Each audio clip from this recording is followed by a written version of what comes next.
Ayaw ko po silitin na ako. Baka daw makain ko kamay ko.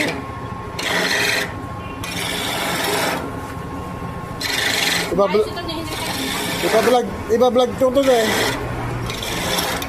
Grabe naman yung pagkakayog lang yan. Lang, magsawa ka dito. I-delete mo yan. I-delete mo yan. Wala ka. Kita niya. Ay para sumikat yung iyong kayora. Hindi mo na magkakayog na eh. Hindi ba ha?